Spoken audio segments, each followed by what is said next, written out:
little chilly outside today, but luckily we're in a nice, warm, insulated studio here for the first Hawk Talk of the week. Welcome in, gentlemen. How are we feeling today? All right, I'm all right. Good. Guys, time to talk some sports. How about that? My name's Sam. I'm the host for the Monday show. We got Jalen, Ryan, Adam, and Nazir on. We're going to have ourselves quite the show today, but let's get started right away with our Warhawk Thought. And our Warhawk Thought today is going over some obscure sports. Throughout the rest of the year, we're going to use the Warhawk Thought segment to talk about obscure sports going on in and around the world, let alone the country, let alone just our area. So we're going to get started right away with that. Nazir, what is one obscure sport that you want us to really start looking into as the semester progresses?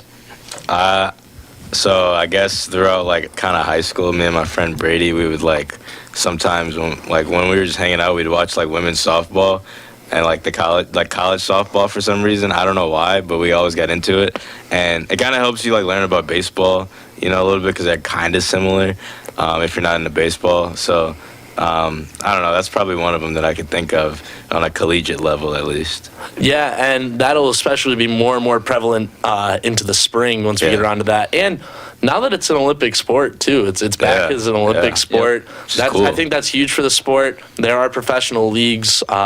Division I softball is getting really big, especially when it comes around the College World Series. Right now, baseball and softball collegiately are currently in the fall ball stages. My little brother plays at Rock Valley in the JUCO sect. There you go. I have some friends that play Division I in the Big Ten. It's getting big now. Yeah. There's a lot of tournaments starting up right now, a lot of preseason stuff. Getting really exciting. Adam, obscure sport. Well, with the Olympics headed here soon, I guess not crazy soon, but I thought about swimming as a possible topic. Without the Michael Phelps. There's been a lot of new names that have come across the list as as the greatest of all time. So I think that could be a little bit interesting. Big swimming guy, I see. Yeah, I was a big swimmer in high school. So it's fun to follow, especially for Olympics coming up. You got any crazy PRs that you'd like to share? I have a school record in my high school, but I decided to do track here instead because I don't know. I like to pole vault too, so. Pole vaulting, okay. Yeah. I'm sure we can cover both of those as the semester goes on. Swimming and pole vaulting. Very neat, very neat. Ryan, we'll go to you. I would say I like to watch volleyball. Ooh, yeah. That's a good one. I know. I think I'm actually kind of a good server in volleyball, and I think it's very interesting to watch, and I think it's pretty fun to watch, and I've always liked volleyball a lot. I actually did, right before the year started, I had covered a couple games for UWW-TV. We played, it was the Warhawk Invite 1, and we played Wheaton, and we also played, I think Edgewood was the other school we played. Okay, in that Edgewood's good. on Saturday, yeah. And Edgewood and Whitewater is, for women's volleyball, it's kind of like an unsung rivalry, especially with proximity, Edgewood being right in Madison, right up the road, and both teams are very good year in and year out. And I like that volleyball take because the program here is very, very good. Or I'm not sure if this counts as sport, but I'm a big wrestling guy. Wrestling, yeah. It's an NCAA sport, yeah. No, professional wrestling. Oh, well, professional is a little bit of a different take. Yeah. But yeah, I'm not sure if that counts as sport. But. In terms of the collegiate circuit, it definitely is. And I think that's also something we can go over throughout That'd be cool. the year. Jalen, let's go to you. I'd like to talk about tennis. Tennis. Tennis. Knowing our girls just won their 7th consecutive WIAC title this weekend. Shout out to the team. Really good Novak team. Djokovic winning the U.S. Open for his 24th Grand Slam. Yep. Or Coco Gauff winning her first ever U.S. Open at, age 20, 21, something like that? 20, I think, yeah. 20. Something like that. 19, and 20 they were years saying old. she's supposed to be She might be 19. I don't know. Yeah, something like that. Yeah, she was young. she was a pretty young girl. Last time I seen her, she was 18. So, and that was maybe a year or two ago. So 19 years old, Yeah. March 13th, 2004. That's crazy. I remember, what tournament was it that she was like 15 and entered like a major tournament. Had to Was be that Wimbledon. U.S. Open or was that Wimbledon? That was Wimbledon. Wimbledon. I don't Yeah, think She it was was the biggest one, I believe. Yeah, Yeah, she yeah. won a match in that. Yeah, she was good. I want to say it was like Naomi Osaka. It was Yeah. it was a big Yeah. upset. Yeah. Yeah, huge. Coco Gauff is really turning into like the face of Right. women's tennis, right in taking front of her over eyes. for Serena. Serena and Venus Williams kind of passing the torch here Yeah, for women's tennis to Coco Gauff, and that's just a testament to the talent in the U.S., the talent pool Yeah. overall.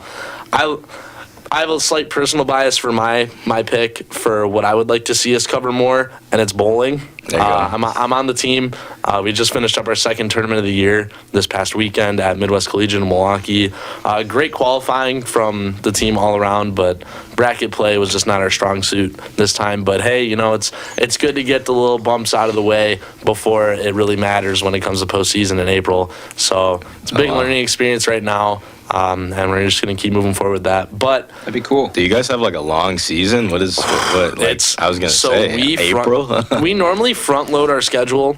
Yeah. But this year we kind of took front loading to a whole new level. Okay. So there's tournaments like every weekend until the first weekend of November. Okay. And Jeez. the postseason though, like the regular season runs through mid-February. Yeah. And there's a big break in the middle for winter break. We come back the first weekend, the weekend right before classes start up again in the second semester. And there's a few tournaments after that. And then postseason officially starts in March and ends in April.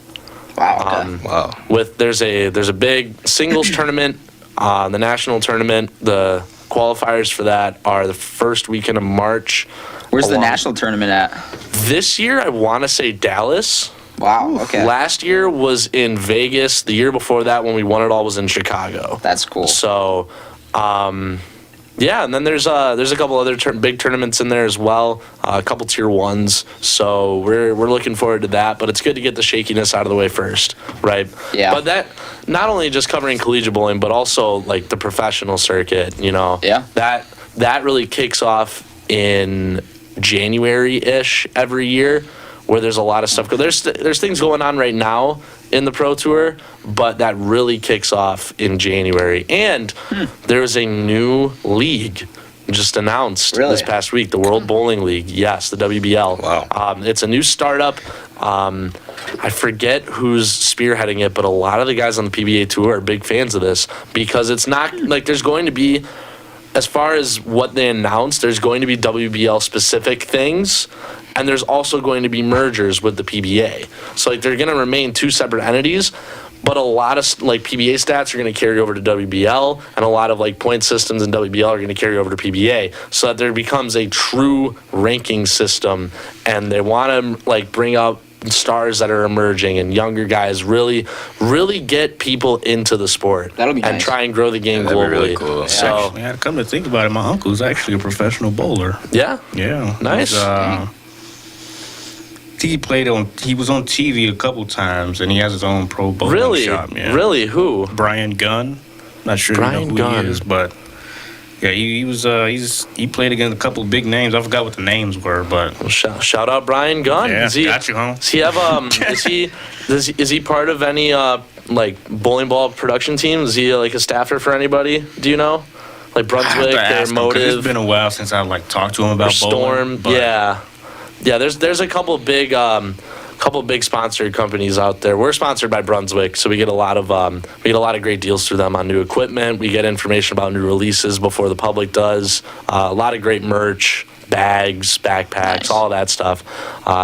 It's fun being part of the team. man. Shout out Brian Gunn. Yeah. All right, Got you, huh?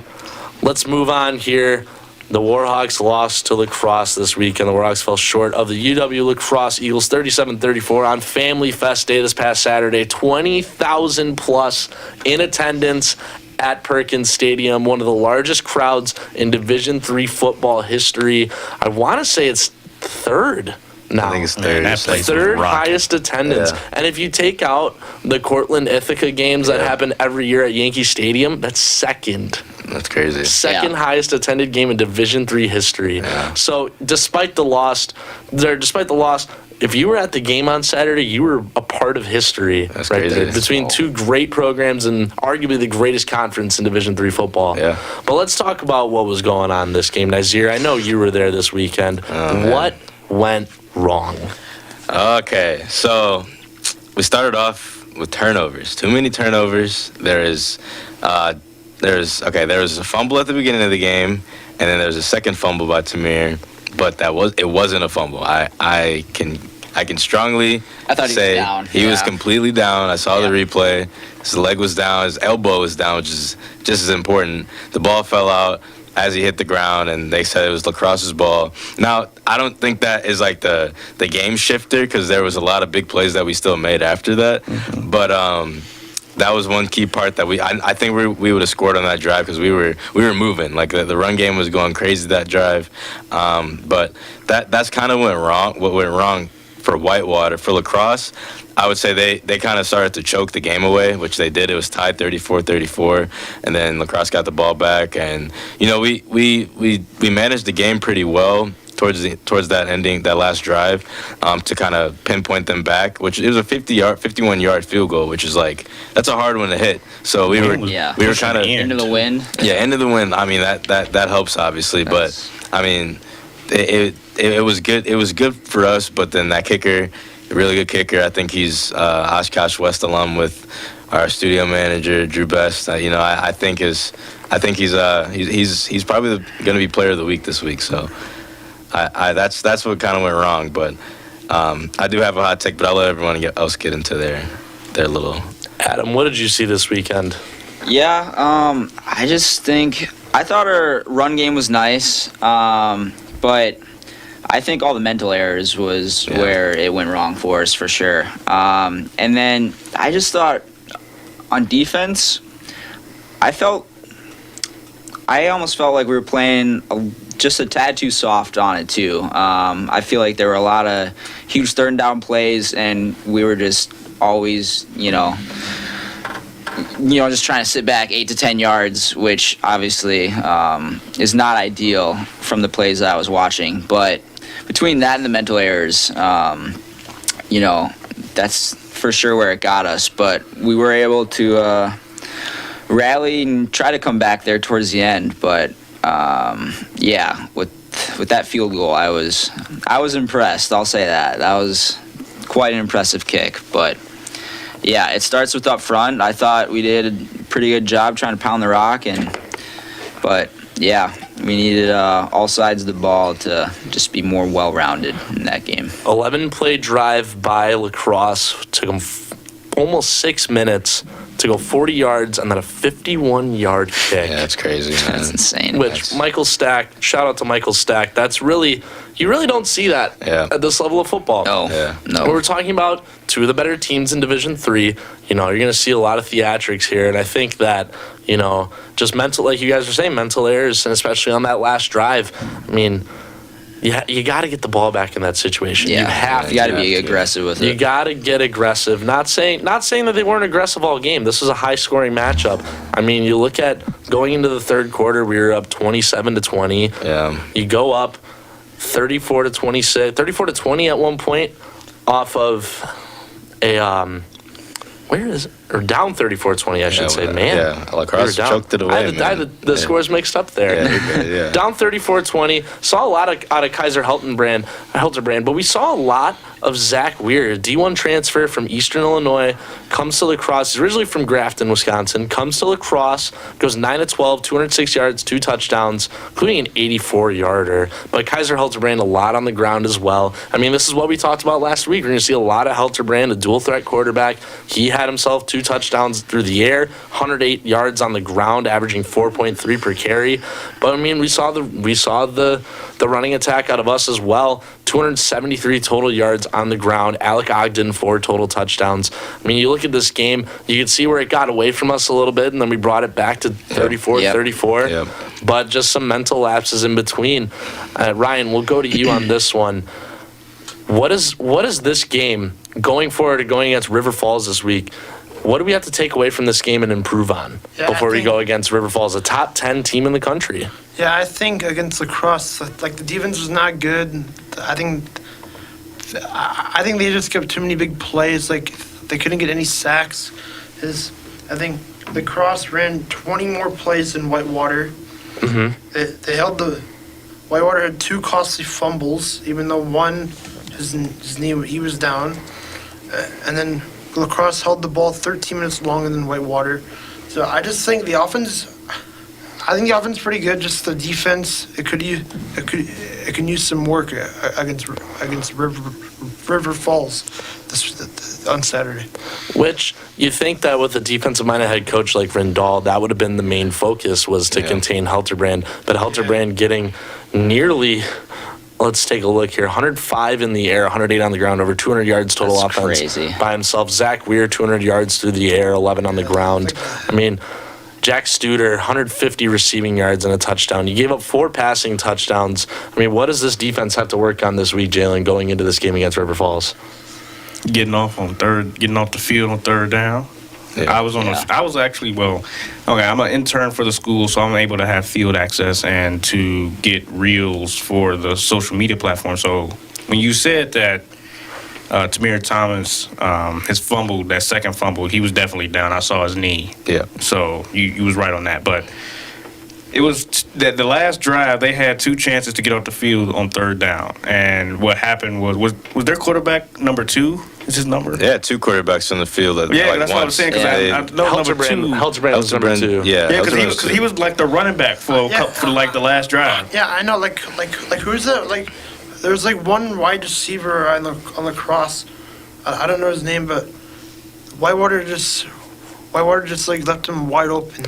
Had to have been Jack Studer. Like- Yeah, Studer had Studer. 6 receptions. Ryan Bartle had 7. Both of those guys combined for 315 yards Yeah, or 215 yards and 3 like- touchdowns. That's ridiculous. Yeah, like you gotta guard your guy. Like you can't just leave him wide open. They were running some really good routes, though. I say they were running some really good deep routes. I will give that to them. I don't know how they were running like some really elite routes. Like there was one like post route, I believe, that it was at the beginning of the game when I think Helterbrand went out and their backup came in and he threw like a dot downfield and our corner or safety tripped.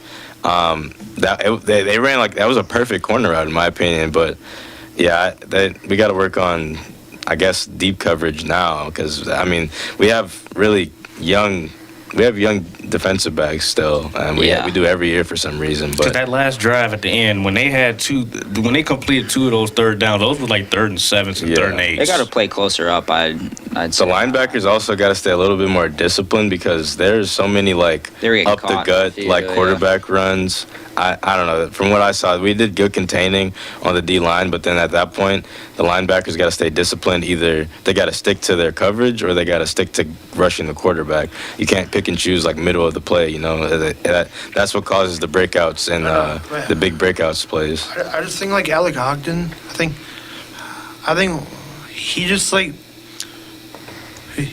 he just like stood there with the ball and like he just ran like all over the field. I mean, like you got to pass the ball. You know, we saw, let's see here, there were 1, 2, 3, 4, 5, 6 guys on Whitewater that got receptions this week. Yeah. The highest amount of receptions for one guy was 2. And there were 4 of those guys: Tyler Vasey, Drake Martin, Nick Wind, and Tommy Coates. You got to get people Each going. only had man. 2 receptions. You got to get people going. I understand that our run game is our Those are strong halfbacks. suit, but you got to use the passing game a little bit more. When Choose the we put clock, up too. we put up 34 points, yes, but your longest reception, 64 yards. You got Elijah Maripar with a touchdown. His one Amazing wheel reception. route. I Yes. love the throw, by the way. Shout out Alex Odding for that throw. That was an amazing throw, in my opinion. I It loved was, and running a backfield wheel route. If no one's there, it's perfect. Right. It's perfect. Yep. But you got to utilize that trickery a little bit more. You have to. There has to be something you do in the passing game to get both quarterbacks, Ogden and Sanity, Yeah. more involved on the offense, and Yeah. there needs to be ways to get people open more. You can't become a one-trick pony. Yep, I especially agree. when you're this talented of a team. We're more than likely going to stay top 10. I agree. No, Remember- we're 7. We're 7 right We're now. I 7? think. Yeah, Okay. I looked at it like a few minutes ago. Yeah. We're 7. Lacrosse is 6, and then River Which Falls makes is sense. 4. That checks out. That Yeah. makes sense. So number 7 versus number 4 matchup in River Falls this weekend. That is going to be quite That's the so, game. great. So I was talking to Jim Mead actually earlier during class, and he told me this. He says he thinks we're gonna go into River Falls and win, which I agree. I think we can't lose 2 straight. I just don't think that's in Whitewater's plan. I don't think we're going to. I think it's gonna be a close game, but we're gonna go into River Falls, and then River Falls and Lacrosse still have to play. So, I mean, the WEAC is still wide open in a sense, depending on how this weekend goes and how everyone's schedule kind of forms out. But I think that either Platteville or Oshkosh is going to beat Lacrosse or River Falls, because after this week we play like Stout. We still have to play Platteville and Eau Claire. So those are relatively like. I mean, Stout's a pretty good team. They have an amazing offense, but They're getting a lot better quick. they went to My double. high school plays for yeah. because that's where I'm from, and Yeah. yeah, it's really weird to see Yeah, them they- start to get good. They went into double overtime With against Oshkosh. Oshkosh, yeah. I mean, that's 2 weekends back to back with 40-plus games. They've been so for Stout. close, So yeah. that's a tough game, I think, that we're going to have. But we're just going to have to keep up with them, I feel like, or they're going to have to keep up with us, which they have full capability of doing. But the WEAC's still wide open. I think we're going to be fine. As long as we win this weekend, I think everything should play out how they should. And hopefully we can get, like, home field advantage in Did playoffs. Lacrosse lose a game already? They did. They did. They do have yes. one Right, so they had a loss. 1 loss Stout already, almost but beat them. But I'm saying, like, if Oshkosh beats, or either Oshkosh or like some other team beats them, like Platteville, I think Platteville is like gonna ruin it for someone, because That's they're a hot always. take. yeah, like I said, always like I said with the NFL, it's you're gonna always have one game you think you're gonna win, but you end up losing. Yeah, Right. that you just And like Lacrosse plays Platteville next week. I think they could lose that game, but I don't think they will. But I think they could lose to Oshkosh for sure, and they still have to play River Falls, like I said before. So Lacrosse's loss was to Hardin Simmons, which is a very, very notable loss, and that was a close game too. Right. So It was I a 3-point don't game. think that loss is going to hurt them too much when it comes playoff time or overall Right. rankings. That's a tough school. You go all the way to Texas to play them. You keep it close. I mean, look at how this game went. It was 14-14 after the first quarter. Yeah. And then you were leading. They were winning at halftime, 21-14, and then just let things go in the third quarter. Long touchdown run by Noah Garcia from Hardin Simmons and a 1-yarder by Colton Marshall. I mean, 2 very talented running backs on that team. Yeah. You got to think that this team, this lacrosse team is very, very talented. I agree. They showed it Definitely. this week. For sure. We kept it close with them. We showed that we're a fourth quarter team, that you have to really outscore us Yep. to beat Yeah, us you have early. to. There's no easy win when it comes to any of these WEAC schools. yeah. Well, let's talk about the matchup coming up against River Falls. River Falls is outscoring their opponents this year on an average of 46-11. that's They haven't played us crazy. yet. They haven't played us yet. They have not played us yet. Their toughest game so far for River Falls Or Lacrosse. has to have been against Mary Hardin Baylor. They beat the brakes off of them by Yeah. 23. I mean, then they go into Ohio, play Ohio Wesleyan, win 37-10. And then they go into Northwestern in St. Paul, 75-3. All their wins except for Platteville this year have been blowouts. They only beat Platteville by 11. That's to my point. Platteville is going to ruin. I'm telling you, Platteville or Oshkosh, because River Falls has to play us. That's a hard game. They play Stevens Point, which is relatively easy in my opinion. Then they have Stout, whose offense is just amazing and can keep up with another offense. Then they got Lacrosse, who we just saw, who is a great team, and Oshkosh, who's also a great team. So, I mean, I think I don't know. I think River Falls has got a really tough schedule ahead of them. They got a lot to prove in the next few weeks, in my opinion. Now let's remember who we're going up against though, because Kaiser Helterbrand was one thing, but Caleb Blaha yeah, that's is the best, a completely different thing. He is I've said this since the beginning of the year. He's the best quarterback in the WEAC, and it's Well, not he's even proving it. Yeah, He's proving it. It's ridiculous. He's so good. You look at, I mean, he's a 100 yards a game rusher, nearly. That's ridiculous. Nearly 86.2 That's nuts. yards per game, 281.8 through the air, 16 touchdowns to 2 interceptions, 7 touchdowns on the ground. I mean, he is the whole offense. We thought that roughly the same thing about Kaiser Helterbrand going into this last week. We didn't think that Zach Heyer, I said his name right, I think. Let me pull that up again. Yeah, I think it's At the end of the day, just control what you control. Do what got you here. yeah. Man, When Randall was running off the field, he gave me a fist pump and was like, "We're gonna be okay." I was like, "Yeah." Zach Weir. Yeah. So, I mean, we knew who we were going up against with Kaiser Hildebrand. Then we saw Zach Weir come in and light things up in the air. But Caleb Blaha is a do-it-all man. he is. He's a do-it-all guy. Their defense is no slouch either. You look at their defense, they have 7 picks already this year. I mean, tackle-wise, they got a bunch of guys up in the upper teens. Sacks right now, Jack Olson off the edge, 3.5 sacks. Connor McKenzie, 3. Clement Harris, 2.5. I mean, their defense is no joke either. This is going to be a tough matchup. gonna be really to close tough. out this segment, let's just give our predictions going into this week. What do we have to do to win this game? And are we going to win this game? What's the final score? We'll start with Jalen. Just control what you can control and get off the field on third down like we have been all year. When we had beaten St. John's, we had passed the ball a lot more than we did on Saturday. So pass the ball, be a balanced offense, get the run game involved, and please get the pass game involved. Like Steven had a touchdown and converted a 2-point extra point as well. So get the pass game involved, be balanced, and we should be all right. So I'm going to say River Falls is a high-scoring team, so I'm going to say about 41-38 us. It'll be close. 41-38. It will be close. Ryan. Whitewater needs to have a big week from the defense against. Whitewater wins 35-31 in a close one. 35-31. Adam, we'll go to you. I'm going to go with Whitewater as long as we can, just try to control what we can control and just not have all the mental errors this time as well. Hold on to the ball. I feel like if you win the turnover battle, you have a really good shot of doing really well. So I'll go with 38-31 us. 38-31. Nazir. I don't think they're scoring over 30 against us because that was a one-time thing this year against Lacrosse. So I'm gonna go 27-24 us. It's gonna be a lot lower scoring game than people think.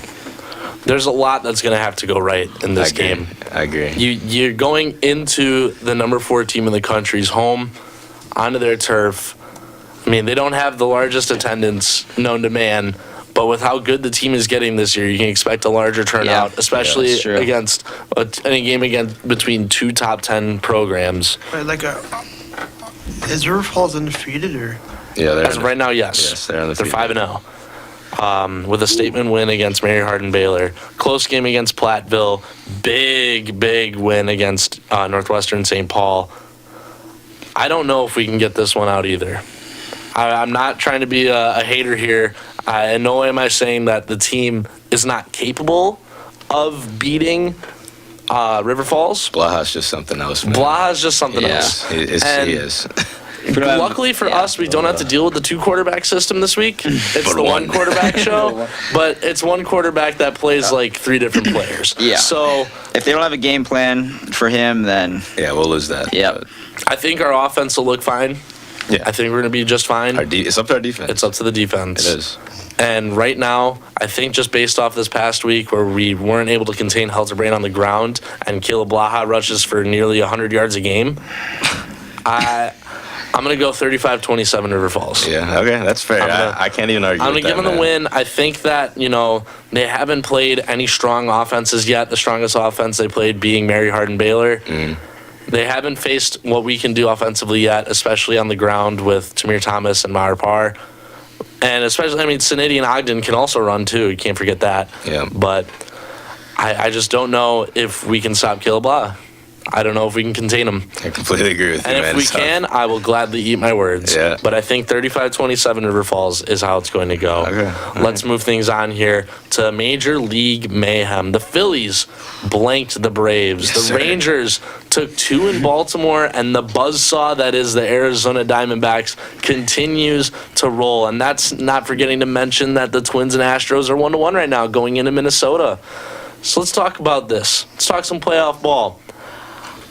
I think it's time to put in a futures bet on the Arizona Diamondbacks making the World Series. I can say that. I would agree. I know Nolan mentioned this on Thursday, on the Thursday show, I still disagree. but every team that has ever beat the Brewers I don't want to hear in the it. playoffs, even going back to their time in the American League, Okay. has made it to the World Series. Dodgers are chokers. They are professional chokers. And 75% of those teams have won it all. I'll take That the is something 25%. to remember when we get into this conversation. But you look at the Arizona Diamondbacks so far. I mean, playoff Kershaw came back, right? That's true. You know, Clayton Kershaw had himself a phenomenal 2020 postseason. He looked okay in 2021. 2022 is another story. But playoff Kershaw came back. And this Diamondbacks offense is stellar. You look at their top 7 averages right now, the lowest being 230, but this year league average wasn't that high again. It was in the 240s, right? And Alec Thomas played in 125 games this year. Alec Thomas had to turn things on in September to keep himself on the playoff roster. And so far in the playoffs, he's looked great. Chicago kid. So far in the playoffs, he's looked boy. very, very good. 9 homers this year. And you look at the rest of the offense, too. Corbin Carroll, oh, man. Oh, man. The Are we Dodgers seeing got the to watch out. superstar emerge in our eyes? He Oh, is he turning is. into something He is. right in front of our eyes. 868 OPS this year, 506 slugging for a guy who really didn't have a lot of power numbers coming into this year. Hits 25 homers his rookie season. I know, I think the Dodgers need to, watch out from. I'm really big. I'm a fan of this guy, but I think he's super underrated. Christian Walker. Yes, Wow. I love Christian I forgot Walker. about him. I love Christian Walker. He I has think scary pop He's a that no one fantastic talks player for about. Arizona, and ever since he came into the league, he just had great seasons. And tonight, Zach Gallen goes for the Diamondbacks, game 2, up against Bobby Miller, the rookie for the Dodgers. Gallen this year, I mean, you look at what he did in game 2 against the Brewers, had himself quite the showing. He's only going, That was his breakout game. yeah, that was his statement game here in the playoffs. He's going on 5 days rest. He's on full rest right now. 17-9, 3.4 ERA, 220 strikeouts during the regular season. But man, He's ready. that and the Diamondbacks theory going into the wild card series of waiting to use Gallen game 2 worked to perfection, because now not only did you go up 1-0 against the Brewers to be able to use your ace, who's lights out against the Brewers in his career, to beat them and move on, but then you rigged it so that you have full rest with him now. And then you can use Miro Kelly as game 3, you can use him in one. From game, he Yeah. used them in game 1. So you had an ace go game 1, and now you got another one going game 2. another one going game. Wow. This is just a testament. And you look at their previous playoff history when they've been in, and the guys, what's made them successful in recent memory is their starting pitching in the postseason. You look at names like Zach Gallen, Zach Greinke, Every pitch matters, Brandon man. Webb. Yeah. Who remembers that Brandon Webb Cy Young year? That was Of course I did. insane. Of course I remember Insane, that. of course. I remember exactly where it was when I was 5 years old. But that guy was lights out when the Diamondbacks were good in the mid-2000s. Randy Johnson, Kurt Schilling, can't forget those guys, the 01 World Series team. I mean, the name of the game for the Diamondbacks in the postseason has been their pitching. And that's just going to show this year as well. And now they have, not like in the past, 2021, they didn't have Goldschmidt. You go all the way back to 2017 when they still had Goldschmidt in the wild card game against the Rockies. And I mean, that offense was mostly just Goldschmidt. They really didn't have much else going on. Yeah. Go to 2011, they didn't have much offense going on. 2001, Yeah. they had the offense that year. What did? They won the World Series. Good point. You want to know who they're not beating, though? They're not beating them Phillies. I'll tell Let's you that talk right about now. that too. tell you Let's that talk right about now. the Phillies. What did the Phillies do right Everything. to get to Spencer Strider? Are you kidding? They did everything. Oh my! I was watching the game and I was just like, they're shutting him down. Like he can't do anything. He's out there and he's like, I'll let someone else talk. I'm on the Philly train right now. I'm on a high right now about the Phillies. They're just. We have to say that the best offensive baseball is now 10 innings scoreless because now they're losing 1-0 in the first Yep. game. Right now they're losing 1-0 It's crazy. Yep. in the second. So 10 innings, Come on, man. no runs. Tried to tell everybody. The this, best man. offense in baseball. Shutting them down completely. I think what They had their people don't realize about this Braves team is a lot of their wins came in July, right before June and July, right before the All-Star break, and then in August and early September as well. Yep. They're putting up numbers against some really bad teams in the Yep. National League. I'm not convinced. I The was not. Nationals. I said this last week. I'm not convinced about. Like I understand The they Mets. lead. They lead like every stat pretty much. Yeah. But like they have not played anyone. They have the MVP Yeah. and the runner-up to the MVP Exactly. and a runner-up possibly the Cy Young too and Spencer Exactly. Strider.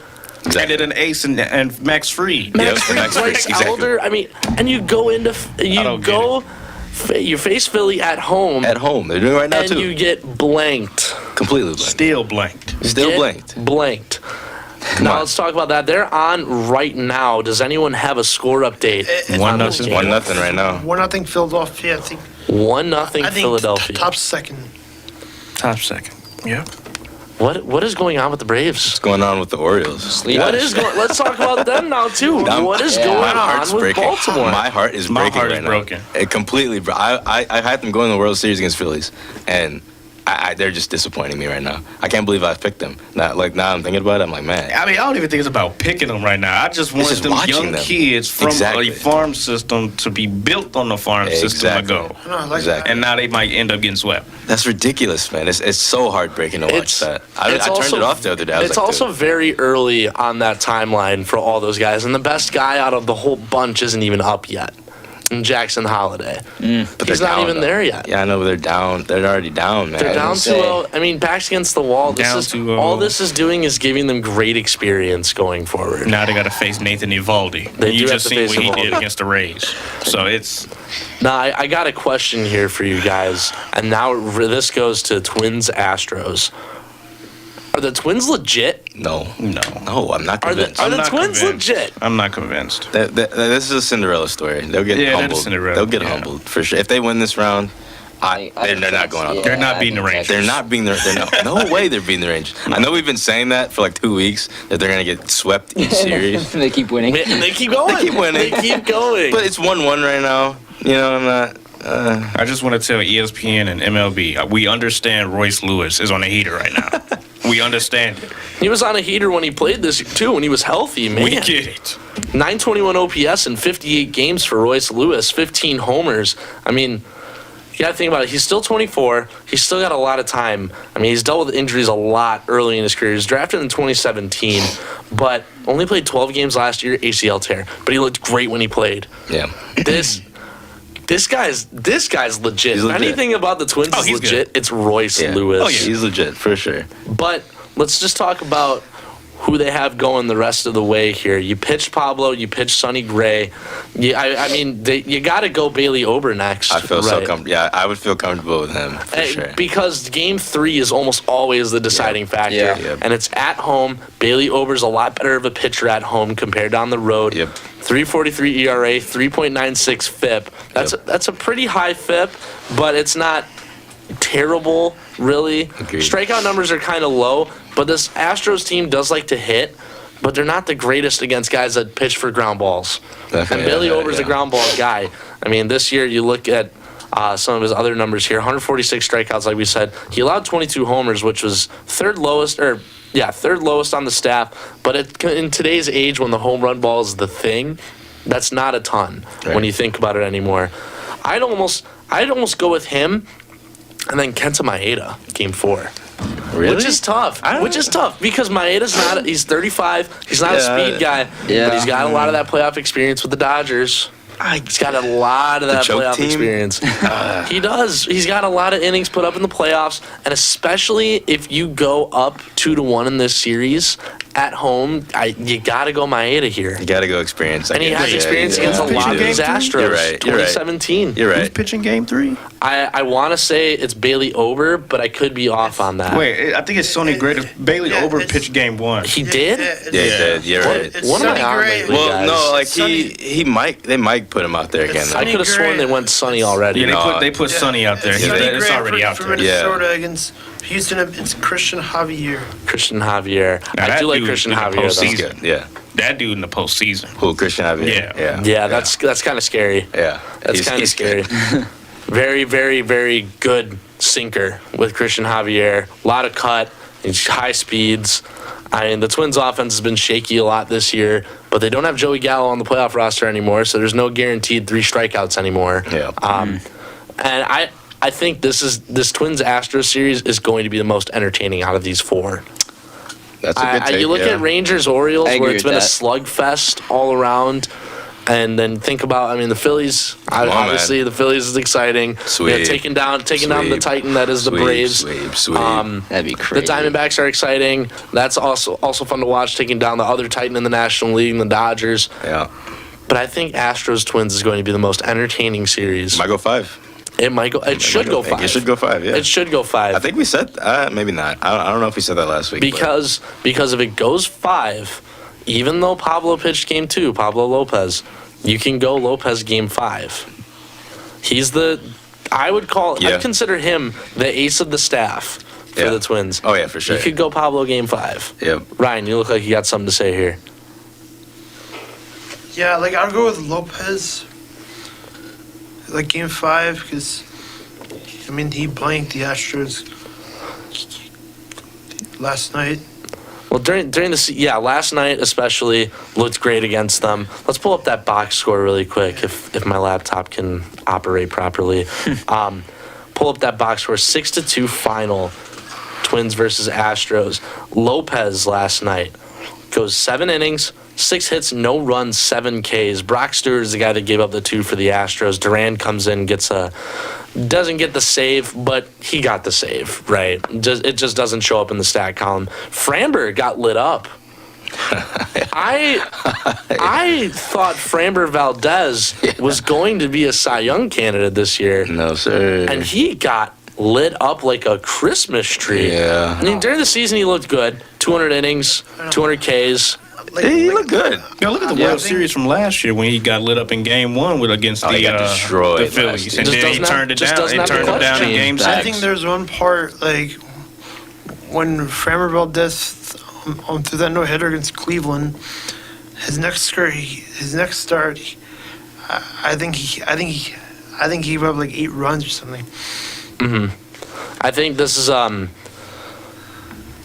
to be a fun postseason to watch. Before we move on to our final topic here, give me your CS predictions, American League, National League. Ryan, let's start with you. Like the championship series. Yes.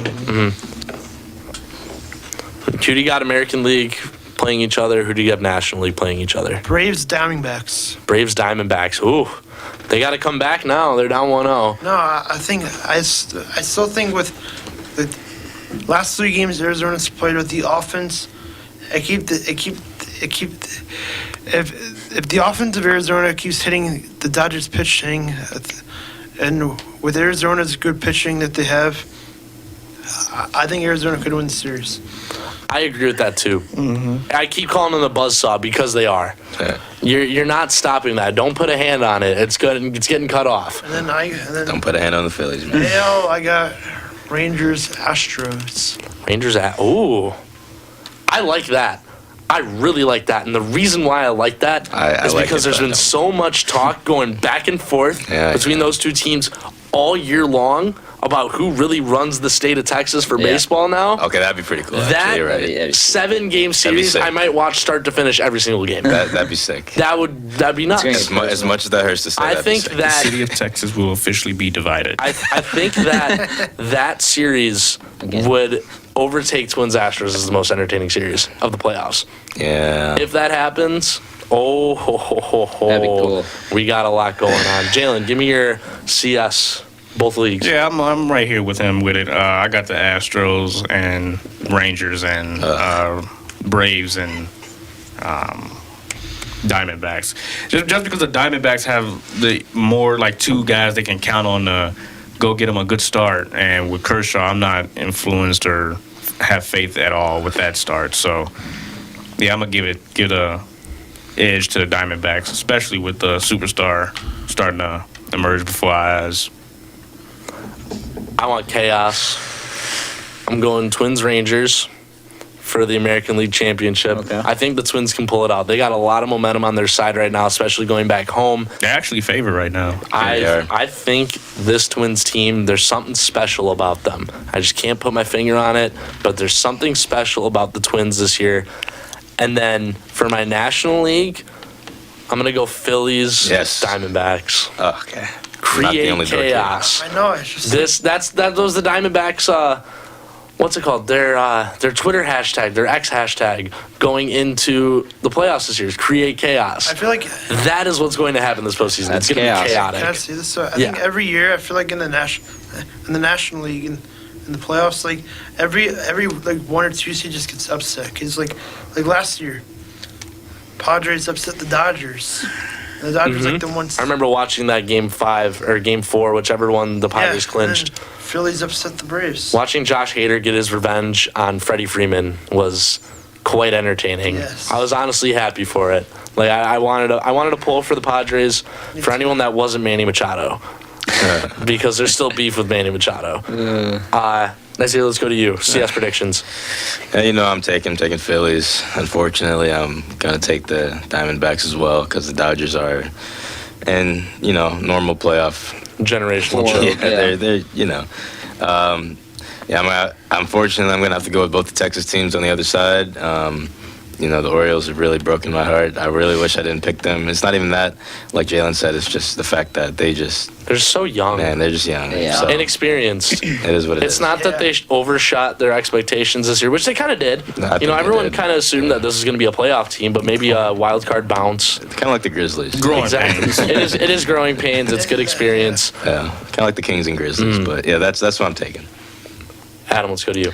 I was gonna say the same thing. I think it'll be the two teams from Texas there, and then I do have Arizona and the Phillies. So we'll see. I think this is going to be a fun postseason to watch. Yeah. Very memorable. Yes, sir. As salty as I am that the Brewers couldn't get it done, That was next year. one thing Who's really bound quick in eventually? before we move on to our final segment really quick, one thing that I want to at least put out on the airwaves is I think a Corbin Burns trade to Baltimore would put him over the hump. He's got 1 year left of team control, and the Brewers could get back a combination of. I saw someone on Twitter today, or X today. You can't really say Twitter anymore because it's no longer Twitter. But someone today mentioned, just like for fun, they was like, hey, Burns for Holiday straight up. See what happens. That won't happen. It's not gonna happen. But what No, they could think that's happen not prospect. is Burns for DL Hall, Jordan Westberg, Ryan Mountcastle. Hey, I think that's fair. You heard it here first. We get a first baseman for 2 to 3 seasons out of Mountcastle, maybe more. We get Jordan Westberg for 6 years. He's our brand new shortstop. We don't need Willie anymore. I'm ready to cut ties with Willie personally. And then DL Hall's a back end of the rotation guy. yeah, hey, We move. we moved. Speaking of we move, we're moving topics here. Quick NFL recap from this weekend. We saw a lot of action in the NFL. We're going to go over some of the matchups this weekend. They gave us some prizes and some bold predictions now for the season. We're 5 weeks in, almost fully 5 weeks. Tonight is Packers-Raiders in Vegas. What do we got, guys? This is extremely go with the flow here. Just bring up a storyline here. Let's talk about it. First one, I want Mac Jones out of New England. Correct. Hunter Henry gave me a fat goose egg this Yeah, weekend same, in dude. fantasy. Oh my god. Number don't 3 even tight get end in started. fantasy, and you can't get nothing? Don't even get me started. I- George Kittle didn't give me a goose egg. Yeah. Neither did Travis Debo got me Kelce. 11. Yeah. Mac Jones gets benched for the second straight week Yeah. for Bailey You Zappi. might as well just start Bailey Zappi now. He's not the answer either. They have the worst wide receivers in the league, in my opinion. Take Yeah, me, and Caleb I Williams. I think he's trying to run that whole system as he had it with Tom, but he has to adapt and change to the younger quarterbacks. If they got Caleb Williams with Bill Belichick, I'm not gonna lie, I'd be kind of Oh my scared. God. I would be kind of scared. That's what I'm saying. Tank for fair. Caleb Williams. At You this have point, to. though, if you're the Patriots, do you do that? Do you, You have tank? to. You got to tank and then get another wide Do receiver. you sell off your guys then, too? What you else? might You as don't have a well. choice. I don't think Mac You know? Jones. I don't think he's as bad as He's- what they're playing right now. But I don't think. He's, Well, you got to start looking for a replacement. Yeah. Yeah, you It's gotta- time. He's pretty bad. Mac I Jones think to the it's- Jets? I think it's Question part of the mark? system. it's even worse. That's even no. Mac- no Zach no, Wilson's no, like, fine. Yeah, I mean, I think Zach Wilson is. he's fine. I'm Yeah. surprised. Zach Wilson has surprised me because I think Zach Wilson's has been not that bad the past like. If he had another year behind Rodgers, that would have helped for sure. I agree. Well, Zach Wilson here, let's just take a look at his last 2 games. Forget his first 3. Just forget his first 3. He's had an average, let's say, 72.5% completion. I'm not going to do the math right now, but it's between 71 and 73. So we'll go with that. 245 yards against the Chiefs at home, and then almost 200 yesterday against the Broncos. He had 2 touchdowns against the Chiefs. Nothing really yesterday stood out to me Yeah. against the Broncos, and they were able to edge out the win 31-21. I'll tell you what stood out. Brees Hall. Sean Payton needs Yeah. to get out of there. That's what I got to say. What is going on? Well, in you can't really Denver? say that because he's. I mean, You he can't took blame over Russ. He took over the team that was already terrible. So it's like you gotta at least That's give him true. a year or two. And it was the Nathaniel Hackett revenge game. Oh, Lest we yeah, forget. that was That's what I'm Sean saying. Yeah, Payton but says everyone all wants to this blame stuff. Russ. Everyone wants to blame Russ. It's getting It's old. not Russ's It's fault. not. It's literally not. It's not Russ. He doesn't run special teams and It's defense. not Russell's Right. fault at all. It's Sean Payton. You can't say Sean Payton. Russ he yesterday- inherited all that. Russ on the year so far, 11 touchdowns to 2 interceptions. Come on. He's got a really good passer rating, hovering in the 110s, 120s. Like, It's not his fault. No. He's still doing stuff on the ground too. He has 3 games this year where he has 4 or more carries. Last game, He was yesterday, moving yesterday. seven carries for 49 yards. yeah, he was moving. Week 2 his against life. Washington and that barn burner of a game, six carries, 56 yards, 3 touchdowns through the air that day, 308 yards. It can't be Russ's fault anymore. It's not. It can't be. All these people burning the Russ jerseys or taking craps on him on That's social media. You can't do over-exaggeration, that man. anymore. Yeah. You cannot. I think I don't think you can blame the quarterback or the coach right now because Sean Payton inherited all that. Bro, And I would say, like, with Nathaniel Hackett over there saying that the revenge game, congratulations, you beat a team that you put together. Yeah. But hear me out though. Sean Payton lost in that game. There was 4 things that I saw. There was a reverse play on like 3rd down that they tried to do. They fumbled it, and then they ran a QB draw on a 5-yard line. And then they ran some type of like they tried to have Russ bounce outside to the left, and like Russ is not going to audible every play.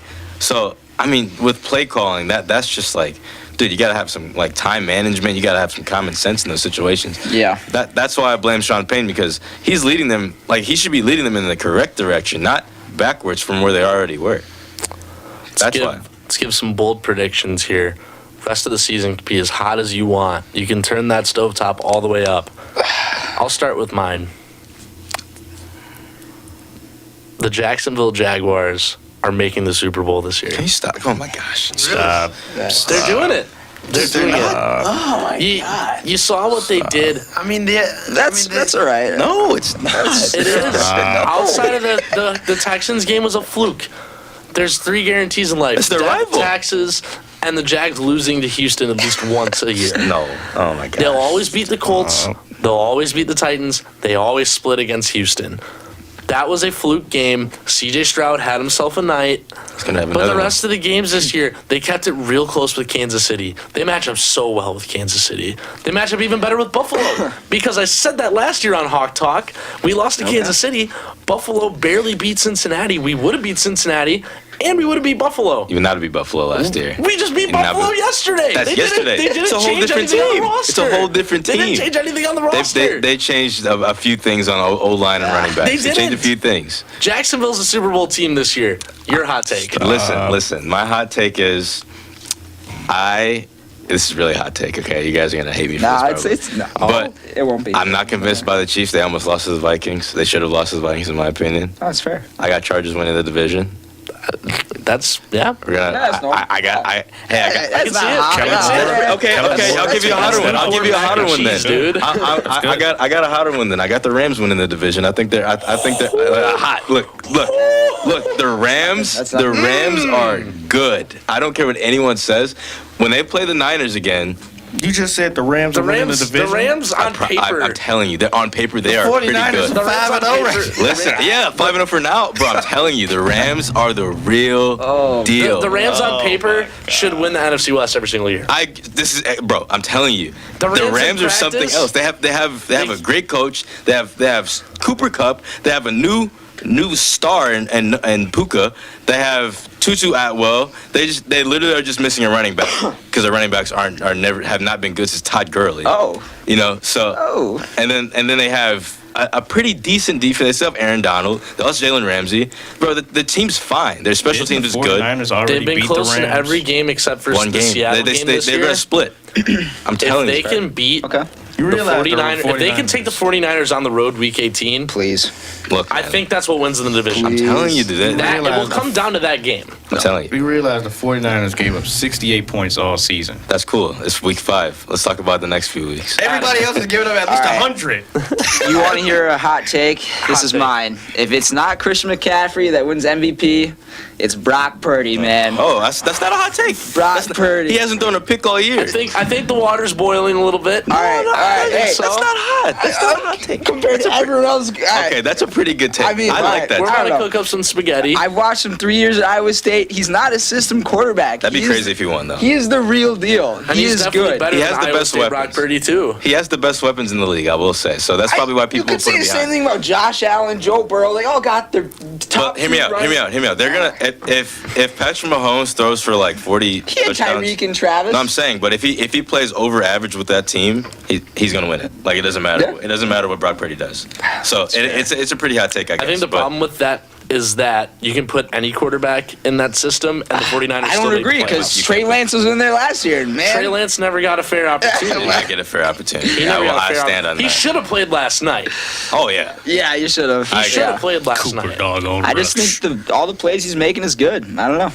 Ryan, But- hot take. The Lions win the division. It's not a hot take. That's not a hot That's pretty chilly. Oh, it is. Sorry. Chilly take. We know it's, that. it's not. We're not saying that's a bad take. No, We're saying it's a that's great like take. spot on. I think we all agree that the Yeah. Lions are going to win the division this year.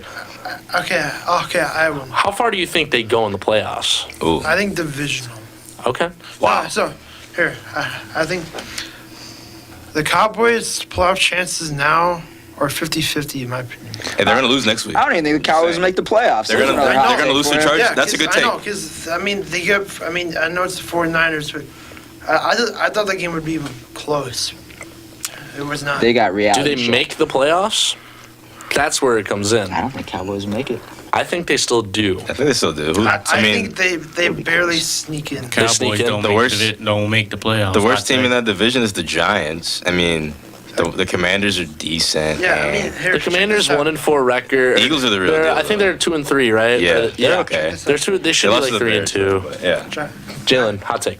Dallas doesn't make the playoffs. I agree.